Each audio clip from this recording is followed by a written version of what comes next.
How is Nate treating you over at Silver Bulletin? I think pretty well. I mean, it's been very busy the last couple weeks, as you can maybe imagine. Is there like a hamster wheel or a treadmill that you have to run on in order to power the model?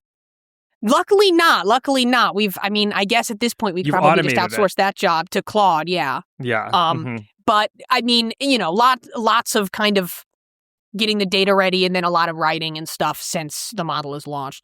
What's the single most interesting output from the model that you found that nobody has caught on to yet? Honestly, people will catch on to a lot of stuff. We have some readers who are very in the weeds on this stuff and send me emails like, Eli, the vote share estimate in this random non-competitive congressional race looks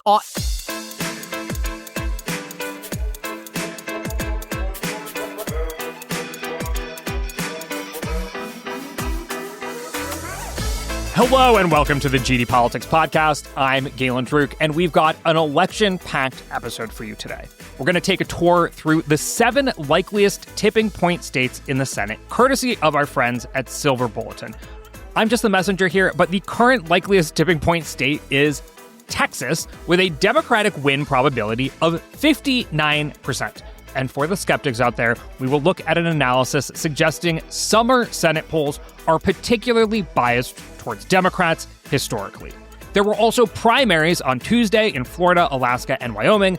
A couple of notable takeaways: 3 Trump-endorsed candidates went down to their challengers. A Democratic socialist, Angie Nixon, beat the much better-funded Alex Vindman in the Florida Democratic Senate primary.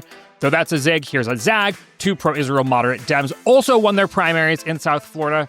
And we've got some big polling questions to contend with. A new quote-unquote polling firm that released quote-unquote polling in the Wisconsin gubernatorial primary and Los Angeles mayoral races turned out to be completely fake. The firm posted on their website that they were, quote, created as a short-term social experiment. So are we buying the experiment line, or did they just get caught? Here with me to Sherpa us through the likeliest tipping point states and plenty of other election news is Eli McCown-Dawson, Silver Bulletin's senior elections analyst. You recently wrote about all 7 of those tipping point states in the Senate. And Eli, this is your first time going solo with me on the podcast. Welcome. Thank you. I'm happy to be here. I've been on a couple of your election night lives, but this is, my first podcast with you. All right. So we're really going to hold your feet to the fire here, Eli. What stuck out to you from the results in Tuesday night's primaries in Florida, Alaska, and Wyoming? The biggest thing would have been the Democratic Senate primary in Florida with Angie Nixon. It's hard to call that an upset in some ways. There wasn't much polling of that primary at all, but certainly she raised a lot less money than Vindman. Also, Alex Vindman was sort of a strange candidate. He's kind of a resistance-y hero of the first Trump term. So it's an interesting contrast, I guess, to see him lose a race and have a Democratic socialist who are maybe not very ascendant right now in the party win. It's sort of a Trump 1 versus Trump 2 situation. That was the only, I guess, big upset of the night that I sort of found interesting. Do Democrats have a prayer in Florida statewide? What does the model say? Well, okay. So the model says probably not.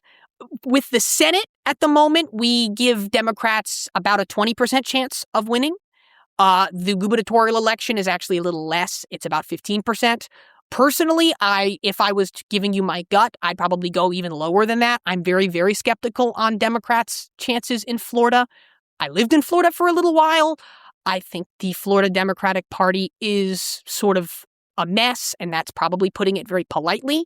I think they have a lot of trouble getting high-quality candidates. I mean, because I can say, some of the race raters have already updated their ratings of the Florida Senate race after last night, moving it sort of further toward Republicans, because, again, I do not think a Democratic socialist is going to have a very good shot in Florida. This is not sort of a Michigan situation where the state is more competitive. And of course, El Sayed isn't actually a Democratic socialist, even if he's sort of aligned with those groups more so. But even before that, Vindman himself, I don't think was going to be a very good candidate, even if he had won. So no, I'm very skeptical that Democrats are going to have much of a shot in Florida. We talk about it being sort of strange or blasphemous to talk about them winning in Texas, but I see that as a lot more likely than Florida, honestly. And we are going to get to Texas indeed. You mentioned that the only real upset of Tuesday night was Angie Nixon winning the primary. And that's fair. I mean, there wasn't a lot of polling, in many of the races, so it was hard to really set expectations. But another, maybe quote unquote, you could qualify it as an upset, is Trump's endorsees going down to their challengers. The narrative is well established at this point that Trump endorsees win. That wasn't the case. Is that a surprise? Is Trump losing his fastball? I think it depends. Some of those candidates, I mean, for example, Corey Mills in Florida, he has some scandals. He's currently under, a congressional ethics investigation. And I think that kind of thing can really matter a lot. Also, his other Florida endorsement that did not pan out in Byron Donalds' old seat, that was a very crowded race. That was also a race where I'm pretty sure he endorsed kind of at the last minute. And so I think in both of those cases, they're sort of not excellent tests of the Trump endorsement. Does it work? Does it not work anymore situation? Certainly, though, on average, yes, he's had sort of more failures of endorsements this cycle than in previous ones, which I guess I'm not super surprised by. On one hand, he is a lame duck, and he's only going to increasingly be a lame duck after the midterms. And so I think, obviously, he holds an incredible amount of sway in the party. But at a certain point, I think you will start to see, and probably are starting to see, that wane maybe a little bit in terms of people being more willing to go against him. In a similar vein, it seems like from one week to the next, the narrative changes between Democratic Socialists are taking over the Democratic Party, and hey, wait, not so fast. The establishment is making a comeback. Last night, we saw Debbie Wasserman Schultz and Jared Moskowitz win their primaries handily. It was not even close. Debbie Wasserman Schultz was essentially drawn into a historically black district where she ultimately ended up winning. Jared Moskowitz was challenged by a DSA candidate he vanquished pretty thoroughly. South Florida is not America, but do you come down on one side or the other tracking the primaries throughout this season? I think I'm somewhere in the middle, because I think saying, Democratic Socialists are sort of ascendant and they're taking over the party is probably too extreme, but also saying that they're sort of a non-issue, non-presence anymore would be too extreme. I think you see a lot of Democratic Socialists winning who are very good candidates. You had Zohran Mamdani last year in New York. You have El Sayed in Michigan, who's a good candidate in a lot of ways. He is, you might not think he's the best general election candidate because he is fairly progressive, but he has a very good background. He's very charismatic. He makes very nice video ads. He's a very good candidate. You see those people winning their races. At the same time, you have for example, the Wisconsin gubernatorial primary, the Democratic Socialist candidate there lost. And then, you have those couple of Florida primaries you talked about where, more sort of establishment, moderate-ish candidates can win if they're sort of not a bad candidate competing in the right sort of environment. I mean, yes, I think probably South Florida is maybe uniquely not a great environment for Democratic Socialists for various reasons in terms of who makes up the electorate there. I think it's too simplistic to say that Democratic Socialists are taking over the party, but also I think it is fair to say that they're already a much larger presence than they were 2 years ago, 4 years ago. Yeah. I think a lot of this will maybe come down to what happens in November. If some of these candidates like El Sayed can win, they're going to become a major continuing presence through 2028 when it comes to, for example, the Democratic presidential nomination. We can quibble about, will El Sayed underperform or overperform if he wins, but most people don't necessarily care about, war scores and that sort of thing. So if he wins, I think it'll be taken by many as evidence that a Democratic Socialist can win in a very competitive sort of purple state. Okay, one more question about Tuesday night before we get to those fake polls. Yeah.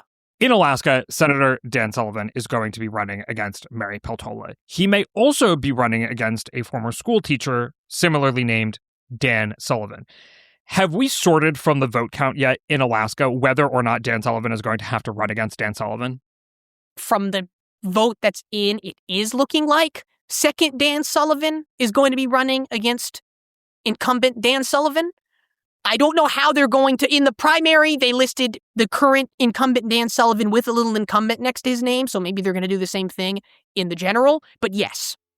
I know that there's some effort by Republicans to get second Dan Sullivan, former school teacher Dan Sullivan, off the ballot, but it's looking like if things go according to plan, both will be listed, both are Republicans. And this seems to be meant to confuse the public, although second Dan Sullivan claims that this is not his intent. He's earnestly running for senator of Alaska. I have a feeling that if Republicans were doing this, Democrats would be up in arms. I think Republicans themselves are up in arms, and we'll have to see this play out. Does the model have any sense of how likely it is that second Dan Sullivan could be a spoiler in the Alaska Senate race? So this is a very complicated situation. As I'm sure a lot of your listeners know, Alaska uses ranked choice voting. So the ranked choice voting should make the likelihood of second Dan Sullivan being a spoiler lower, because it stands to reason that a good number of people who rank second Dan Sullivan, who's a Republican, first, might rank first Dan Sullivan, who's also a Republican, above Mary Peltola, the Democrat. And so those votes would just end up cycling back to incumbent Dan Sullivan, because really this is kind of it's a top four race, but those two candidates are getting a lion's share of the vote. However, a lot of people maybe don't realize this about ranked choice voting, but there are a good number of voters who don't fully fill out their ballot. So maybe they'll just rank one guy, or they'll rank two people or something.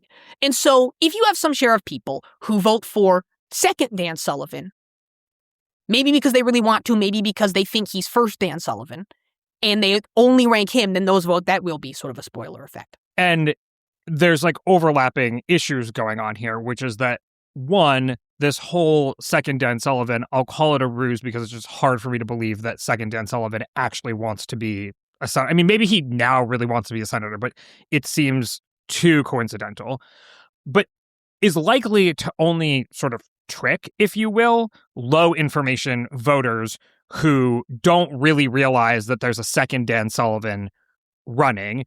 And low information voters are the people who are also liable to not complete their ranked choice voting ballot. And so both they might vote for second former school teacher Dan Sullivan and also not fill out the rest of the ballot so that the second choice wouldn't be like the incumbent senator. And so you do, I don't know, this seems like a way of potentially disenfranchising people who want to actually vote for the incumbent Republican senator. I know that this is going through the courts in Alaska, and it's to be determined if this gets called and second Dan Sullivan is on the ballot. I think there will still be some tussling over whether that is what we see in November, but we will find out. Yes, and for kind of a model context, at the moment, the model does not have any special logic for two candidates with matching names on the same ballot in a ranked choice voting election. Maybe we'll add that. We'll look Nate, into get it. To work. But get to currently, that has not come up before. Fair enough. that has not actually come up before, so that is not current logic in the model. Okay, let's move on to our good data, bad data, and not data segment of the day, and I have a feeling that this is going to be an easy one. So fake pollster median strategies popped up in the last few weeks and released fake polling in Wisconsin and LA races that I mentioned. The polls showed Francesca Hong leading the Wisconsin Democratic primary for governor by more than 20 percentage points, which she went on to lose. For what it's worth, that was in line with many other pollsters. The poll also showed Karen Bass leading Nithya Raman by nearly 12 percentage points in the Los Angeles mayoral race. High-quality aggregators vet pollsters before adding new polling to their data sets, and so median strategies got questions from aggregators and the press alike, which they did not respond to at the time. Then, this week, they posted the following note on their website. Quote, Median Strategies has concluded its polling project and will not publish additional polls. All previously published polling releases have been withdrawn and should not be cited or treated as genuine polling data. Median Strategies was created as a short-term social experiment examining how purported polling information could enter and spread through the political information ecosystem without independent verification. So, Eli, is this good data, bad data, or not data? I mean, seemingly not data, unless they're lying about these being not polls. But according to all the public information we have, it's not data. It's just made up. Well, and we have very little public information for what it's worth. They still haven't really said who they are. Do we believe that this was a social experiment? Okay, honestly, I don't even know here. So if it's an experiment, it's definitely not, or at least really, I'd be very surprised if it was any sort of like legitimate scientific experiment. I am not sure that any university like research ethics board would sign off on something like this. Also, if this was like a real experiment that was done, you might imagine that they would have now released like, here are the researchers behind this experiment. Here's why we did this. None of that has happened. So I'm very skeptical that it's some sort of legitimate experiment. Well, Maybe I'll it's just some... add here that it's totally unclear who the control population would be in this case. Like, what are you comparing? Do they have Yes. any trail or record of who was exposed to this poll and who wasn't? I mean, I guess they could just be tracking how it bounced through different networks or something like that and not actually its impact, but you'd supposedly want to know what the actual impact was, just besides did it make it onto Twitter? Yeah, and you'd have them releasing their names and stuff as well. And I mean, so maybe it's just some experiment by some hobbyists or something, some people on election Twitter. I don't know. Again, yeah, I have a hard time necessarily understanding, what you'd be tracking there, what you'd actually be measuring. But again, if it's not an experiment, I don't necessarily see what the other potential options or points of doing this could be. I mean, what, these are real polls and they were so bad you just said, oh, we were faked? That doesn't make much sense. I've seen people talk about manipulating prediction markets, but that also, I don't necessarily feel like that theory holds up very well for a number of reasons. I mean, I guess maybe this is far afield, but they could be wading into the environment, fielding some normal seeming polls at first, and then increasingly start putting out more narrative driving polling. And I think, right, like they say that they're trying to examine how polling information can spread through the, political information ecosystem. Stunts like this seem to actually reduce trust in polling information, political information, right? Like now people are thinking when I see a poll on the internet, maybe it's just straight up fake. Not a gold standard poll, but just straight up fake information. And so in an environment like this, it becomes even more important for rigorous analysts and aggregators to clarify the stopgap measures in place to ensure that bullshit polls, fake information, whatever, don't end up in like what you're doing at Silver Bulletin, what the New York Times is doing, etc. So how do you vet pollsters at Silver Bulletin? Yeah, I mean, this is increasingly important because we are kind of seeing more and more, new pollsters pop up every year. There's kind of a whole crop of you'll see it released on Twitter, and you're like, I've never heard of this pollster before. Was something like 30 pollsters in the last year or something? New pollsters in the last year? Yeah, it's kind of nuts how many there have been. I mean, so the vetting, theoretically, if it's a legitimate pollster, it shouldn't be too complicated. I mean, the first step is obviously, do they have a website? Does the website have some information on it, about what polls they've done? Hopefully, names of people associated with the firm. You can look up those people.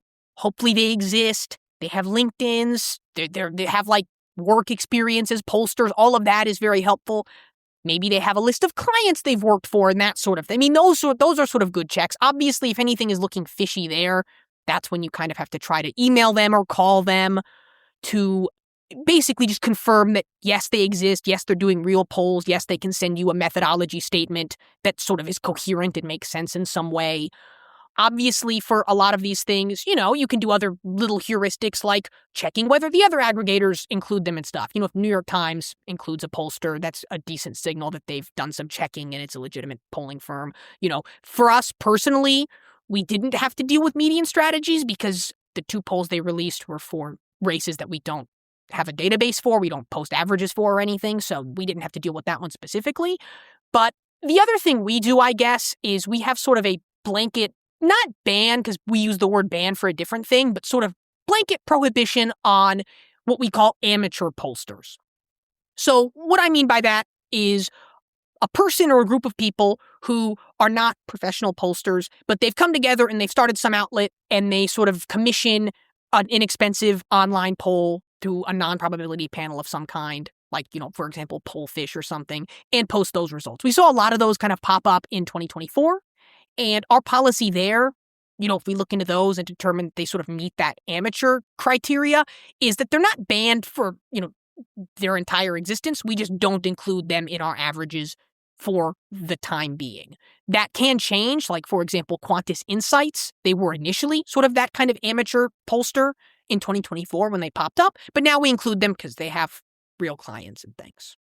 Okay, let's move on and take that tour of the likeliest tipping point states. And we're going to start, in all places, Texas, which has a Democratic win probability of 59% and a 13% chance of being the tipping point state in the Senate. All right, this is not my first rodeo. I've seen the Blexus narrative before. Explain this to me. Yes, this is a white whale for a reason, because Democrats have been wanting to win Texas and having sort of visions of winning Texas for quite a while.